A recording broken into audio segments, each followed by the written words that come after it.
Hello and welcome to मध्य मुकाबिल। मैं हूं रबिया खान और मेरे साथ मौजूद हैं रऊफ क्लास्ट्रा। सबसे पहले नजर डालते हैं कुछ अहम खबरों पर। मुल्क भर में सैलाब और बारिशों की तबाहकारियां जारी। दरियाए सतलुज और दरियाए रावी के बाद दरियाए सिंध भी बेकाबू। जनूबी पंजाब में सैलाब ने तबाही मचा दी, लोग महसूर हो गए। बिलावल भुट्टो जनूबी पंजाब के सैलाब ज़दा इलाकों में पहुंच गए। वफाकी और सूबाई हुकूमतों से ज़रई इमरजेंसी लगाने का मुतालबा कर दिया। बेनजीर इनकम सपोर्ट प्रोग्राम से मुतासरीन की इमदाद करने की अपील भी कर दी। लाखों एकर्स पर मुश्तमिल फसलें तबाह। हुकूमत की जानिब से ताहाल कोई बड़ा ऐलान सामने ना आ सका। दूसरी तरफ वजीर आजम के कोऑर्डिनेटर ख्वाजा साद रफीक ने मुतासरीन को इमदादी चेक की तकसीम के दौरान कैमरे बंद करवाकर नई मिसाल कायम कर दी। इन तमाम मामलात की ताज़ा तरीन सूरत हाल पर हमारे साथ मौजूद होंगे मुल्तान से सीनियर सहाफ़ी जमशेद रिजवानी। इसके अलावा बरतानिया में पाकिस्तानी निजात खातून शबाना महमूद पहली वजीर दाखिला बन गई। इंडियन मीडिया ने शबाना महमूद के खिलाफ प्रोपेगेंडा शुरू कर दिया। गोरों ने भी नई वजीर दाखिला के खिलाफ मुहिम चला दी। शबाना महमूद को गजा जंग और कश्मीर को पाकिस्तान का हिस्सा कहने पर तनकीद का सामना। इस अहम इशू पर बात करने के लिए हमारे साथ मौजूद होंगे लंदन से सीनियर सहाफी मुर्तजा अली शाह। और सुप्रीम कोर्ट के नए अदालती साल के पहले दिन 4 जजेस ने चीफ जस्टिस को खत लिख दिया। रूल्स की मंजूरी के लिए फुल कोर्ट इजलास बुलाने और खत को मिनट्स का हिस्सा बनाने का भी मुतालबा कर दिया। इस इशू पर भी आपके साथ अहम तफसीलात शेयर करेंगे आज के प्रोग्राम में। लेकिन सबसे पहले बात कर लेते हैं मुल्क भर में जो इस वक्त सैलाबी सिचुएशन है और उसकी जो तबाहकारियां हैं उस हवाले से बात करते हैं। हमारे साथ मौजूद हैं मुल्तान से सीनियर सहाफी जमशेद रिजवानी। अस्सलाम वालेकुम जमशेद साहब, बहुत शुक्रिया ज्वाइन करने के लिए।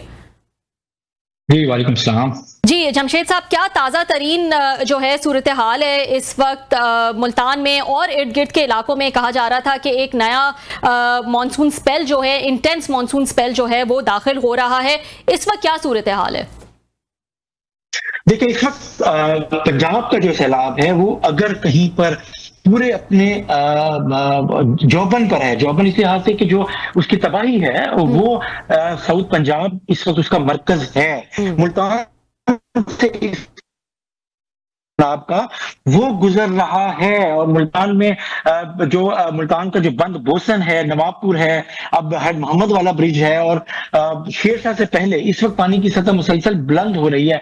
जबकि उसके अलावा जो इससे पहले वाला रेला है वो इस वक्त मुल्तान की तहसील जलालपुर पीरवाला में तबाही मचा रहा है और हेड पंडत से होता हुआ पानी जो आगे दरिया सिंध में जा रहा है वो उसका स्लो है, जिसकी वजह से जलालपुर पीरवाला हो या लोधरा हो वहां सूरत हाल काफी गंभीर हो गई है।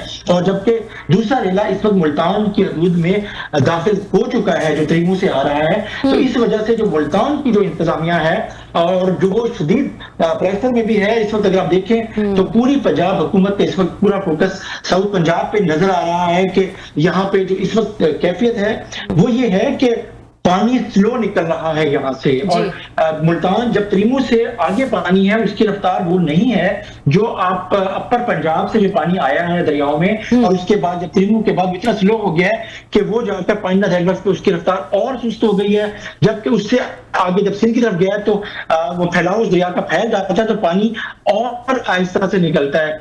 तो अगर आप इस फिनोमिना को अंडरस्टैंड करें कि जो अपर पंजाब में सतह समंदर की जो बुलंदी है वो 700 से 1000 फुट की है, जो आते आते 400 फुट तक, तकरीबन 450 फुट तक तरीमू तक होती है। लेकिन तरीमू से आगे बलाई सिंध तक सिर्फ 200 फुट है जो उसका जो जहरी उससे बहता है पानी। तो ये जो स्लो होता है वहां प्रॉब्लम होता है, इसलिए हर दफा जो पंजाब में सैलाब की तबाहियां ज्यादा होती हैं। इस वक्त भी ये तीनों दरिया अगरचे सतलुज और आ गया है, रावी गुजर रहा है, चनाब गुजर रहा है, तो पंडत पे जो स्पीड है वो तीनों दरियाओं की आकर इस इलाके में भागलपुर में, लोधरा में, मुल्तान में स्लो हो गई है। इसी वजह से तबाही भी ज्यादा हो रही है, बंदों पे प्रेशर बन रहा है, बन गया है। तो और जलालपुर शहर तारीखी शहर है जी जी, और वो इस वक्त चंद फुट उसमें रह गया है शहर का जो बंद है। उसके साथ आर्थिक तौर पे जो बंद बनाया गया है वहां तक पानी पहुंचा हुआ है। 7 लाख से 1.5 लाख आबादी का शहर है, शहर तहसील तो ये 5 से 7 लाख आबादी की है। तो यूं जो असल दबाव है वो यहाँ के अवाम पर है, हजारों लोग हैं जो फंसे हुए हैं। तो ये पहले से अलर्ट था और पहले से पता था कि ये सिचुएशन जो है वो आने वाली है इस तरफ, तो इस हवाले से पहले से ही कोई इकदाम ले लिए गए थे, वैक्यूएशंस करा ली गई थी, अलर्ट्स दे दिए गए थे आसपास के इलाकों में, और कितने इफेक्टिव थे ये तमाम जो तदाबीर है? देखिए, यकीनन मुलानिया को, मुजफ्फरगढ़ की इंतजामिया को वक्त मिल गया था, लेकिन जैसे कहा कि मुल्तान और मुजफ्फरगढ़ में पहले फोकस हुआ, तो उसकी वजह से अगर आप ये देखें कि अंदाजा नहीं था कि तीनों दरिया एक वक्त में, उनका जो सैलाबी रेले हैं वो एक वक्त में पानीनद की तरफ पहुंचेंगे। तो उसके लिए जितने बड़े पैमाने पर जरूरत थी, और अहम बात यह है कि जो लोग दरियाई इलाके के अंदर रहते हैं, हमें ये मानना पड़ेगा, उन्होंने हुकूमत की वार्निंग्स को, इंतजामिया की वार्निंग्स को सीरियस नहीं लिया, और वो लोग अंदर देर तक रहे। खासतौर पर मैं जलालपुर पीरवाला का कहना चाहता हूं कि वहां लोगों को यकीन नहीं, हमने बहुत सैलाब देखे हैं, हमें पता है कि कितना पानी होता है, कोई इशू नहीं है, लेकिन इस वक्त जलालपुर पीरवाला की तारीख का एक बड़ा जो सैलाब की तबाही है उसको देख रहे हैं जलालपुर पीरवाला तहसील के लोग। दरिया के अंदर वो जो 88 में भी सैलाब नहीं आया था, वहां भी इस वक्त पानी पहुंच गया है और कई फुट बुलंद है। इसलिए कल से अगर आप देखें, परसों भी एक वाकया हुआ जिसमें रेस्क्यू ऑपरेशन के दौरान एक कश्ती डूब गई। इस वक्त रेस्क्यू की पूरी कोशिश है कि मैक्सिमम लोगों को रेस्क्यू किया जाए, लेकिन हजारों लोग हैं जिन्होंने अभी भी जो अंदर फंसे हुए हैं। और जलालपुर तहसील को 2 दरियाओं ने घेर रखा है, जनूबी साइड से सतलुज ने और मगरबी साइड से चनाब ने। तो यूं जलालपुर तहसील के जो दरियाई इलाके के लोग हैं, बेट के लोग हैं, वो दोहरे अजाब में हैं। और इस वक्त मुल्तान डिवीजन की इंतजामिया के लिए सबसे बड़ा मसला जलालपुर तहसील है। और इसके साथ साथ इस वक्त अभी मुल्तान से वो रेला, पहले वाला भी पानी कम नहीं हुआ क्योंकि रफ्तार सुस्त है, और अब त्रिमू से दूसरा रेला यहाँ पहुंच गया है मोहम्मद वाला, और ये दोबारा रुख करेगा जलालपुर पीरवाला और शुजाबाद की तरफ। तो अब संजीदा हालात हैं, और उसको कहें कि हम इत्मीनान बख्श से कार्रवाई देखें तो जितनी भी कार्रवाइयां हो जाए वो बहुत कम हैं, और जितने बड़े पैमाने पे अभी भी लोग हुए हैं या अब निकल रहे हैं, खासतौर पर जलालपुर और शुजाबाद में, और अभी पानी और पीछे से ये आ रहा है दूसरा रेला, तो ये मसाइल में इजाफा करेगा, मुश्किलात और बढ़ा देगा। ठीक जी, जमशेद बहुत शुक्रिया आपका। आप जब ये बात करते हैं कि पानी का रेला स्लो हो गया है, तो इससे मुझे इस टर्म की समझ नहीं है कि पानी जो है वो तो जाएगा जहां उसको रास्ता मिलेगा।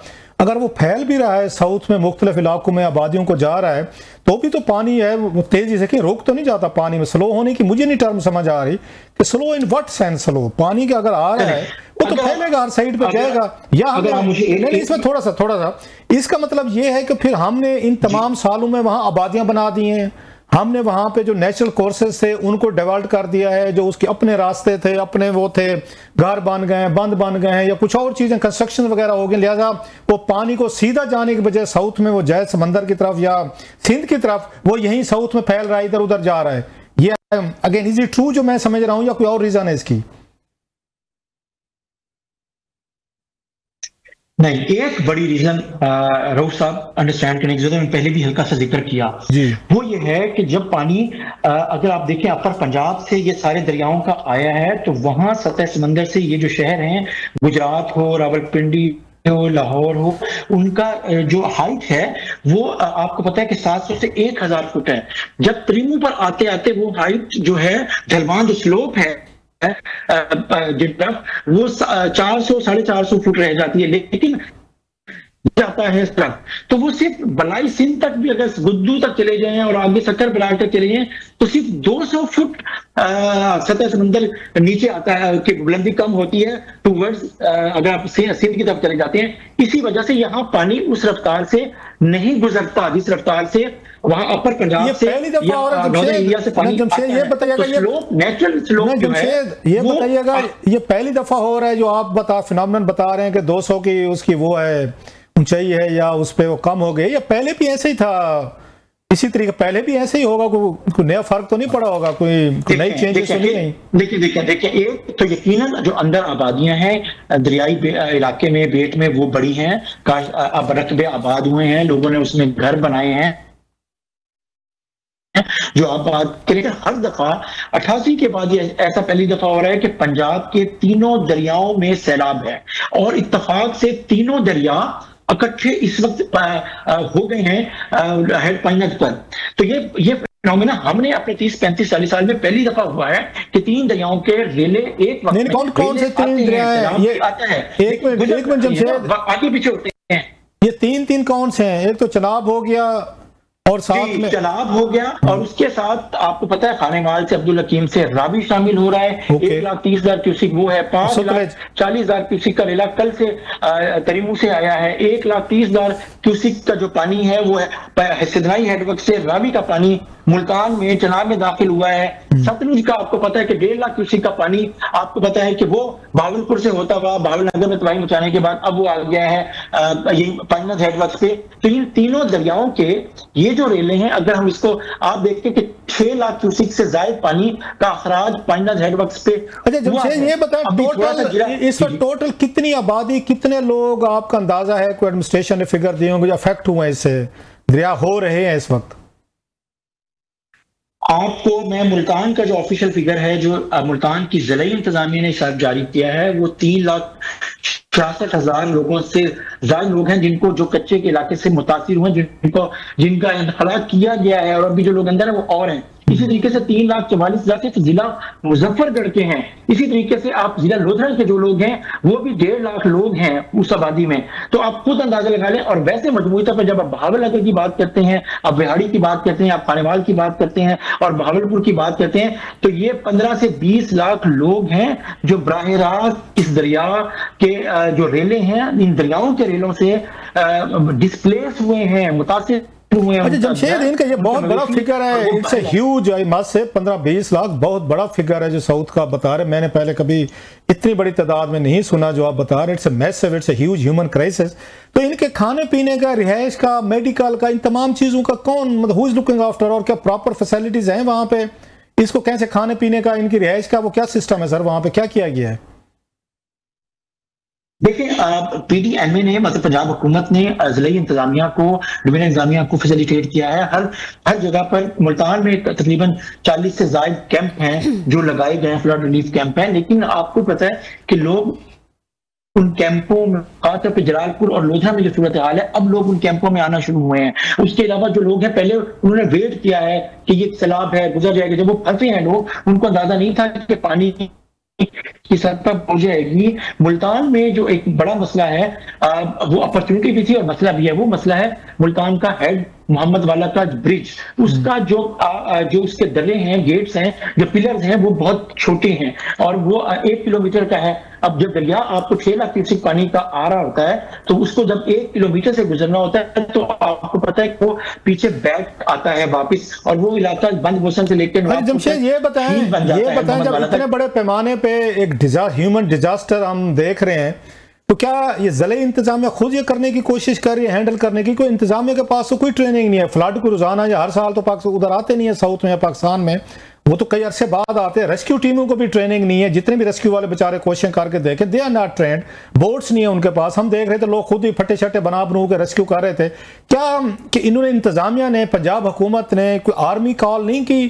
कि वो आए, और क्योंकि ट्रेन है उनके पास, अच्छे जवान हैं, वो आते हैं, लड़ते हैं, उनसे मौसमों से लड़ते हैं, हालात से लड़ते हैं, क्या वजह? हम कहीं पे सुन नहीं रहे कि आर्मी को कॉल किया गया, जो मेरा ख्याल है इतना बड़ा जो आप बता रहे हैं कि आर्मी को कॉल करना चाहिए था। They are in a best position to rescue, तो वो तो हमें नजर नहीं आ रहे कहीं पे फील्ड में। क्या वजह, क्यों नहीं बुलाया गया? नहीं, उनको उनकी मदद लिखने के हवाले से जो उनकी बोट्स हैं आर्मी की, वो बोट्स काम कर रही हैं। लेकिन जो पूरी, अब आपको पता है कि इस वक्त रोसा अगर पंजाब के 19 अजला थोड़े या ज्यादा अगर बराह रास्त मुतासिर हुए हैं सैलाब से, तो आप उसके सैलाब के स्केल का अंदाजा आप लगा सकते हैं कि कितना बड़ा सैलाब है। और पंजाब हुकूमत के पास उतने रिसोर्सेज एक ही वक्त में ये तमाम अजला मुतासिर हो रहे हैं। और आम बात रऊफ साहब जो है वो ये है कि रेले अभी और भी आने हैं। कभी ऐसा नहीं हुआ कि सैलाब का जो पीरियड हो, ऐसा हो, इतना ज्यादा हो। बंदों, हिफाजती बंदों की आपको पता है सलाहियत भी एक मखसूस वक्त तक की होती है, मकान भी एक मखसूस वक्त सह सकते हैं उनको, तो पानी को कोई कौन रोक सकता है? तो इस दफा जो इंफ्रास्ट्रक्चर को दरियाई इलाकों में जो नुकसान पहुंच रहा है मुल्तान, मुजफ्फरगढ़, लोधरा और ये भावलपुर में, वो बहुत ज्यादा है। और अभी राजनपुर इब्राहिमिया खान में ये सिलसिला शुरू हो गया है, जिधर में जिम्मेदारा बंद है वो टूट रहे हैं। तो पंजाब हुकूमत अब वो गुजरात में पानी निकाले, वो लाहौर के रावी को देखे, वो कसूर को देखे, वो जो चनियोर और उसको आगे हाफिजाबाद को देखे, तो जाहिर है आपको यहाँ आते आते अब उसको एहसास हुआ है कि यस असल मसला तो अब जनूबी पंजाब में हो गया है। तो इस वक्त खुद मैंने देखा है कि आज PDM के इरफान अली काठिया भी यहाँ पे थे, 1000 लोग और लाइफ जैकेट्स भिजवाई गई हैं, 300 बोट्स और भिजवाई गई हैं। तो आज जिस सीरियसनेस नजर आई है वो लग रहा है कि हुकूमत का फोकस है, कि उनको अंदाजा है कि कितना बड़ा यहाँ पे इस वक्त मसला है जनूबी पंजाब में सैलाब के ज़खाम को किस अंदाज। बहुत बहुत शुक्रिया जमशेद साहब। इसी पॉइंट पे एक ब्रेक ले लेते हैं नाज़रीन, ब्रेक के बाद कुछ अहम खबरें मजीद हैं वो आपके साथ डिस्कस करेंगे। वेलकम बैक नाज़रीन। बरतानिया में पाकिस्तानी ओरिजिन शबाना महमूद पहली मुसलमान खातून बन गई हैं जो कि होम सेक्रेटरी बनी हैं। इस हवाले से बात कर लेते हैं, इनको लेकर इंडियन मीडिया में भी जो है वो काफ़ी प्रोपेगेंडा जो है वो किया जा रहा है। पूछ लेते हैं, मुर्तज़ा अली शाह जो है वो हमारे साथ सीनियर सहाफ़ी मौजूद हैं यूके से, इन्हीं से बात करते हैं और डिटेल्स जानते हैं। अस्सलाम वालेकुम मुर्तज़ा, बहुत शुक्रिया ज्वाइन करने के लिए। जी पहले तो बताइएगा ओवरऑल क्या फील है मुर्तज़ा शबाना महमूद के अपॉइंटमेंट पर? पाकिस्तानी ओरिजिन है, फर्स्ट मुस्लिम खातून है if I am not wrong, जो कि होम सेक्रेटरी बनी है। थोड़ा सा बताइएगा ओवरऑल क्या फील है, इनका क्या बैकग्राउंड है और इनकी अपॉइंटमेंट पे क्या रद्द अमल वहां देखा जा रहा है? जी, जो शबाना महमूद उनकी जो अपॉइंटमेंट है होम सेक्रेटरी की पोजीशन पे, ये एक बहुत बड़ी डेवलपमेंट है। यहाँ पर पहले जो ब्रिटिश पाकिस्तानी ओरिजिन के साजिद जावेद है वो भी कुछ अर्सा के लिए उन्होंने ये पोजीशन की थी अंडर टोरी गवर्नमेंट। फिर इंडियन ओरिजिन प्रीति पटेल भी रह चुकी हैं। ये समझा जाता है कि बरतानिया में प्राइम मिनिस्टर के बाद, बल्कि प्राइम मिनिस्टर के ऑफिस से भी ज्यादा अगर कोई मोस्ट डिफिकल्ट पोजीशन है तो वो यही है, इसलिए कि ये जो होम ऑफिस है वो सिक्योरिटी से भी डील करता है, इंटरनल, एक्सटर्नल और इमिग्रेशन, जो इस मुल्क का इस वक्त जो एक पॉपुलिस्ट सबसे बड़ा एजेंडा बना हुआ है। लिहाजा जो शबाना महमूद है उनका इस पोजीशन पर आना एक पाकिस्तानी ओरिजिन की और फिर जो इमिग्रेंट बैकग्राउंड की, ये बजाय खुद जो है इस हवाले से इसको अनाउंसमेंट को बहुत बड़ी प्रोमिनेंस मिली। और ख्याल ये किया जा रहा है कि आगे जो कीयर स्टार्मर हैं वो चंद महीनों में वो उनका प्लान ये है, ये कहा जा रहा है मीडिया में कि वो शबाना महमूद को डेप्यूटी प्राइम मिनिस्टर बनाने जा रहे हैं। जो एंजेला रेनर है उनकी जगह पर जिनको रिजाइन करना पड़ा। तो ये शबाना महमूद के लिए पर्सनली तो ये एक बहुत बड़ा उनका राइज है उनके लिए कि वो यहाँ पे इससे पहले मेंबर ऑफ पार्लियामेंट थी बर्मिंघम से, जो हेवीली एक पाकिस्तानी जो वो वहाँ पे बहुत बड़ी तादाद 35-40 हजार पाकिस्तानी वोटर्स है वहाँ पे। और फिर उनका जो आगे लॉर्ड चांसलर बनना, फिर उनको उनकी कीयर स्टार्मर की बहुत इनर कैबिनेट में उस वक्त हैं जब वो अभी अपोजिशन में थे, तो फिर उनको होम सेक्रेटरी बनना, तो ये उस हवाले से बहुत बड़ी डेवलपमेंट है। तो ऐसा क्या है इनके क्रेडिट पे, क्योंकि अभी ऐसा कहा जा रहा है कि कीयर स्टार्मर के लिए इस वक्त बहुत अहमियत रखता है, उनकी प्रायोरिटी है कि जो लॉयल लोग हैं वो उनके आसपास हों। जिस तरह से रीशफल देखा जा रहा है, बहुत सारे लोग जो हैं वो इस तरह से छोड़कर गए हैं। तो आपके ख्याल में इस वक्त इनके ऊपर क्या क्रेडिट है, माजी में इन्होंने किस तरह से काम किया है फॉर द पार्टी कि इनको ये अहम ओहदा जो है वो दिया गया है? देखिए, जो कीयर स्टार्मर की मैं थोड़ी सी अगर आपको हिस्ट्री बताऊं तो प्राइम मिनिस्टर बनने के बाद से पहले उनकी यहाँ पर एक बहुत दो ग्रुप थे लेबर पार्टी में। एक था जो जेरेमी कॉर्बिन का जो लेफ्ट के लोग समझे जाते थे और जो राइट के लोग थे, जो सेंटर राइट थे, वो कीयर स्टार्मर का ग्रुप था। अब उस वक्त जबकि वो बहुत जेरेमी कॉर्बिन बहुत यूथ में एक बड़े पॉपुलर लीडर होते थे जी, लेकिन उस वक्त जो वो लोग जिन्होंने कीयर स्टार्मर के साथ जिन्होंने उस वक्त इनकार कर दिया था कि हम जेरेमी कॉर्बिन के साथ शैडो कैबिनेट में काम नहीं करेंगे, उनमें शबाना महमूद शामिल है। फिर वो क्वाइटली वो जो कीयर स्टार्मर की जो टीम थी वो उसको लीड करना शुरू हुई। अच्छा, ऑक्सफोर्ड ग्रेजुएट है, पॉलिसी और प्लानिंग के ऊपर बहुत अच्छी उनकी रिसर्च है, उनका काम है, अप्रोच है। और उन्होंने उस वक्त कीयर स्टार्मर का जब ख्याल भी नहीं था कि कीयर स्टार्मर प्राइम मिनिस्टर बनेंगे, शबाना महमूद उस वक्त से न सिर्फ कीयर स्टार्मर के करीब है बल्कि वेरी फ्यू मोस्ट ट्रस्टेड जो लोग हैं उसमें उनका शुमार होता है। तो आपने जैसे कहा कि जो लॉयलिस्ट है उनको सामने लाया जा रहा है, ये बिल्कुल ऐसे ही है। और शबाना महमूद का शुमार कीयर स्टार्मर के करीब 3 लोगों में होता है, यानी जिनसे 2 से 3 लोग हैं जिनसे वो ऑलमोस्ट एवरी इशू पे उनसे एडवाइस लेते हैं, डिस्कस करते हैं। शबाना का शुमार उन लोगों में होता है। और यही वजह है कि केएस स्टामर ने अपने क्लोजेस्ट जो अलाय है उसको होम सेक्रेटरी बनाया है। जी बहुत शुक्रिया आपका ये मुर्तजा। अच्छा, इस पे उनके अपॉइंटमेंट पे हम देख रहे हैं, मैं सोशल मीडिया में फॉलो कर रहा था, एक फ्लड एक आया क्रिटिसिज्म का, उसमें हर किस्म के लोग शामिल हैं।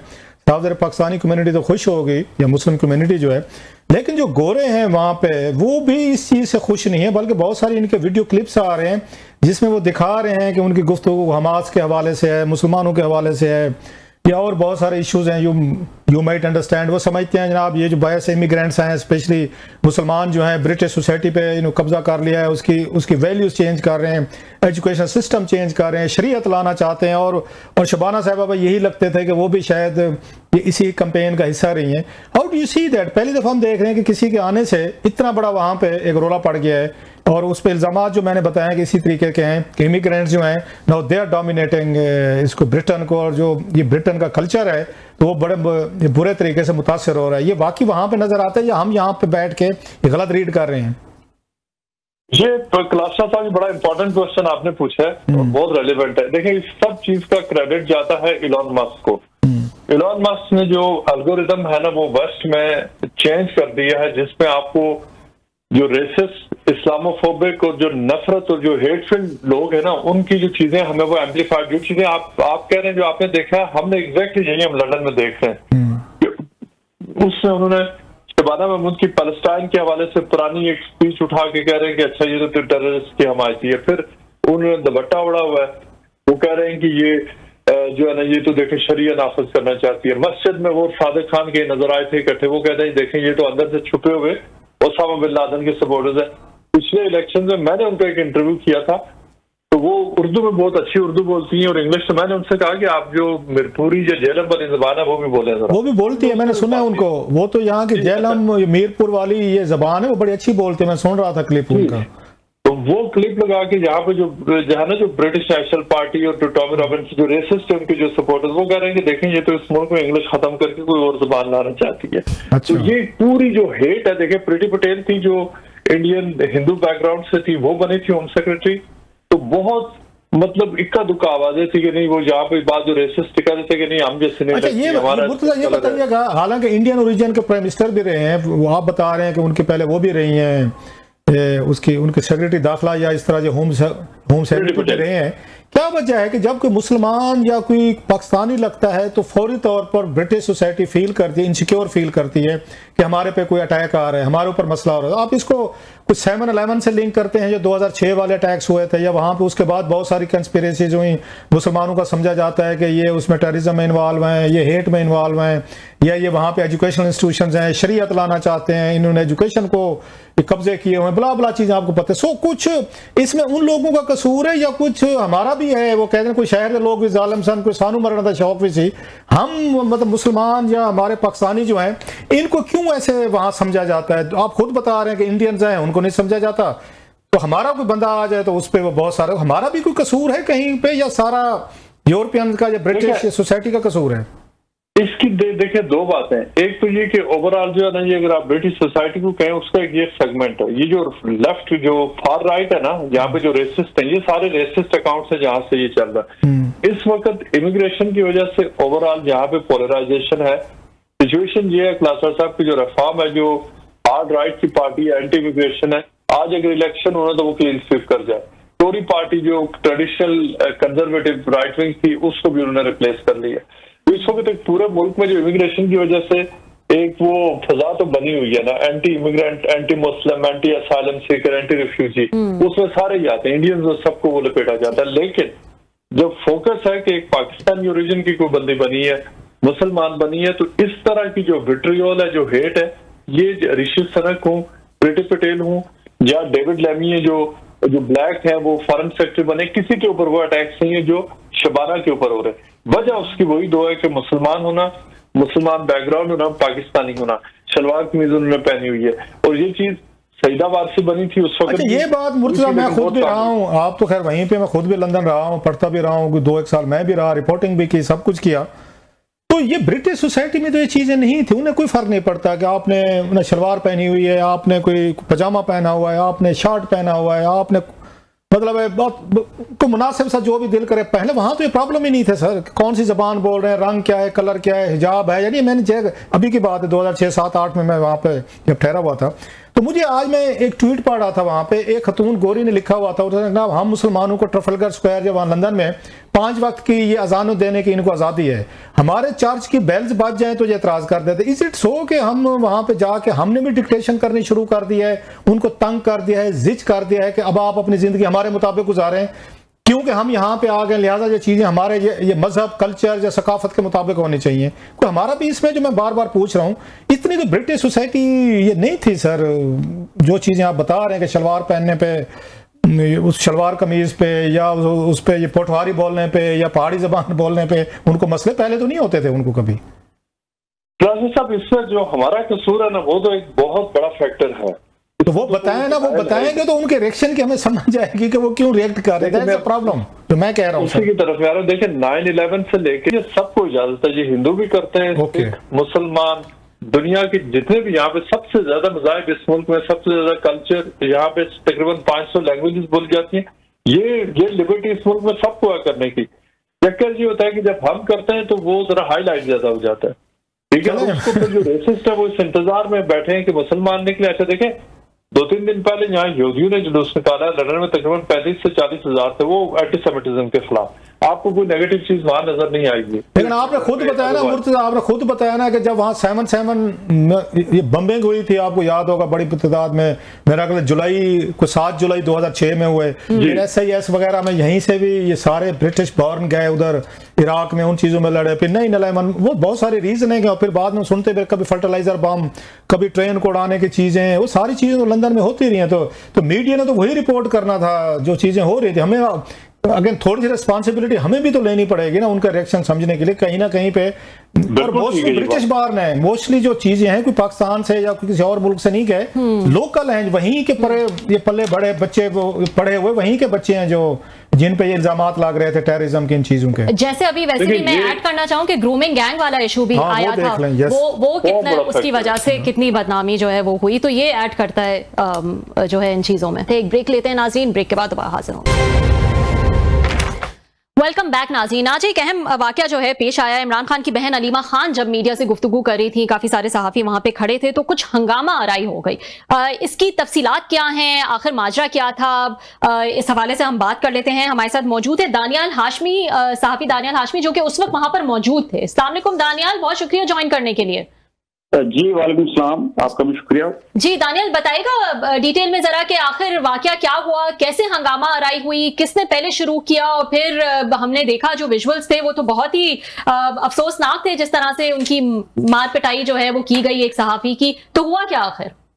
जी मैडम, हुआ यह है कि यह सिलसिला शुरू है मंगल के रोज से। गुज़िश्ता मंगल को जो है, जिस तरह अलीमा खान साहिबा मुलाकात के लिए आती हैं, तो कुछ सहाफी जो वहां पे मौजूद थे गुज़िश्ता मंगल के रोज, तो उन्होंने एक क्वेश्चन रेज किया था। तो ये बलोच नाम के सहाफी, इन्होंने क्वेश्चन रेज किया था कि अलीमा खान साहिबा, आपने 2004 में शौकत खानम के पैसों से, गरीब लोगों के पैसों से जो है आपने अमेरिका में प्रॉपर्टीज बनाई थी, और ये उनको ग्रां गुजरी थी बात। ये क्वेश्चन जो था, इस पर जो है अलीमा खान साहिबा ने बर्मी का भी इजहार किया था, नूरीन खान नियाजी साहिबा ने भी इसी तरह का रद्द-ए-अमल दिया था। तो उसके बाद फिर उन्होंने कहा था कि आप शहबाज शरीफ और मरियम नवाज साहिबा से कहें कि वो मुझे आके गिरफ्तार कर लें। उसके बाद वहां से ये रिश्त डली और उसके बाद सिलसिला शुरू हुआ। फिर तोशाखाना 2 की समाअत थी गुज़िश्ता जुम्मे के रोज, उसके बाद आज भी समाअत थी। तो ये जो लावा पक रहा था कारकुनान में, तो अलीमा खान साहिबा की जानिब से कहा जाता है कि उनके हवाले से कहा जाता है कि सोशल मीडिया ये कंट्रोल करती है। सोशल मीडिया पर बहुत ज्यादा ट्रोलिंग हो रही थी, अलीमा खान साहिबा की किरदार कशी का तासुब दिया जा रहा था, और ये कहा जा रहा था कि ये प्लांटेड हैं, ये जर्नलिस्ट जो यहाँ पे इस तरह के क्वेश्चन करते हैं, जो सख्त सवालात करते हैं। इससे कबल हमें भी वो इस तरह के अलकाबात से नवासी रही हैं कि आप जो है किसी के भेजे हुए हैं, आप प्लांटेड हैं, लेकिन हमने कभी किसी चीज का रद्द-ए-अमल का इजहार नहीं किया। आज ये हुआ कि आज जब अलीमा खान साहिबा तोशाखाना 2 की समाअत के बाद मीडिया ब्रीफिंग के लिए आई, तो आज कारकुनान की एक बहुत बड़ी तादाद वहां पे मौजूद थी, जहां उन्होंने मीडिया को ब्रीफिंग देनी थी। तो इस दौरान जो तैयब बलोच हैं, उन्होंने प्रेस कॉन्फ्रेंस उनकी शुरू होने से कबल ही सवाल किया कि मैडम, मैं आपसे एक सवाल करना चाहूंगा कि आपका जो सोशल मीडिया मुझे ट्रोलिंग का निशाना बना रहा है। तो ये एक, उन्होंने अभी बात कंप्लीट नहीं की थी, नईम हैदर पंजोता अलीमा खान साहिबा के साथ बिल्कुल मौजूद थे, तो उन्होंने गलत रवैया इख्तियार करते हुए जो है सहाफियों को जदोकोब किया, बल्कि उन्होंने गाली गलौज भी दी। इस दौरान जो कारकुनान थे उनके हौसले बुलंद हुए और ये सब कुछ पहले से इनका प्री प्लान था।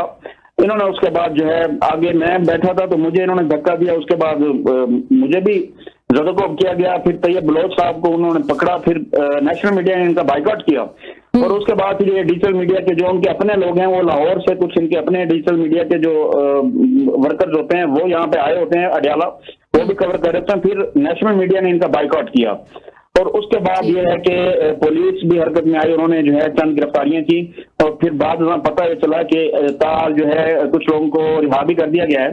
तो इस पे जो है तैयब बलोच साहब ने गुज़िश्ता जुम्मे के रोज भी यही सवाल रेज किया था। फैसल हकीम साहब भी एक जर्नलिस्ट हैं, उन्होंने भी ये सवाल रेज किया था कि आप फ्रीडम ऑफ एक्सप्रेशन की बात करते हैं तो आप हमारा गला घोंट रहे हैं। तो जिस पर अलीमा खान साहिबा जो है वो उन्होंने शदीद रद्द-ए-अमल का इज़हार किया था, वो जेल के अंदर रवाना हो गई थी। जबकि उसके बाद ट्रोलिंग का एक सिलसिला शुरू हुआ जो देखने में आया, उसका रद्द-ए-अमल था आगे। ठीक जी। तो दानियाल फिर आगे क्या करेंगे, ये सारे आइंदा कवर करेंगे या क्या करेंगे? कोई इस पे क्या सहाफियों में बातचीत हुई जो आप लोग सारे कवर करते हैं, आइंदा फ्यूचर में कवरेज करेंगे या फिर आप समझते हैं कि मजीद इश्यूज पैदा हो सकते हैं दोबारा आप लोग गए तो? सर इश्यूज तो देखें, जिस तरह सर उन्हें सिक्योरिटी थ्रेट होता है, अब उन्होंने उनके कारकुनान मीडिया के लिए, जर्नलिस्ट के लिए सिक्योरिटी थ्रेट बन गए हैं, क्योंकि अलीमा खान साहिबा के मिजाज के खिलाफ अगर कोई सवाल किया जाए तो वो उसका जवाब नहीं देना चाहती, जबकि वो जब आती हैं वो कहती हैं कि मेरा ताल्लुक फैमिली से है, मैं पॉलिटिशियन नहीं हूँ। तो उनका एक दौरा में आ रहा है सर, तो वो देखें जब वो उन्होंने कॉल देनी हो कि इस्लामाबाद हाई कोर्ट में इमरान खान साहब का अल-कादिर की कोई अपील लगनी हो, वो कहते हैं एमपीएस और एमएनएस पहुंचे, वो वहां से कॉल दे देती हैं कि अडियाला एमपीएस एमएनएस पहुंचे, अपनी हाजिरी यकीनी बनाएं। जब उनसे क्वेश्चन रेज किया जाता है तो वो कहती हैं कि मैं पॉलिटिकल नहीं हूं, मैं एक फैमिली मेंबर हूं, अपने भाई के लिए हम आते हैं, आप हमें पॉलिटिकल क्वेश्चन ना किया करें। जबकि सर यहाँ पे हम एन शायद इन चीजों के देखते हैं कि एमएनएस यहाँ पे हाजिरियां लगवाने आते हैं और मुख्तलिफ एमएनएस शाहिद खटक हैं, इसके अलावा आमिर डोगर साहब, इसके अलावा शाहाद खटक, इसी तरह आदिल बजई और तकरीबन 12 से 13 एमएनएस यहाँ रेगुलर आते हैं, जिसमें जमाल अहसन खान नियाजी साहब भी मियांवाली से, और ये सर यहाँ पे हाजिरी लगवाने आते हैं और अलीमा खान से इन्हें डायरेक्शन देती भी नजर आती हैं। ठीक है, थैंक यू। बहुत बहुत शुक्रिया। दानियाल हाशमी हमें आगाह कर रहे थे जो इंसिडेंट जो है आज हुआ जब अलीमा खान साहिबा जो है वो प्रेस से बात करी थी और उस वक्त जो है वो हंगामा आराई देखी गई। नाजरीन आज के लिए इतना ही, कल आपसे फिर मुलाकात होगी।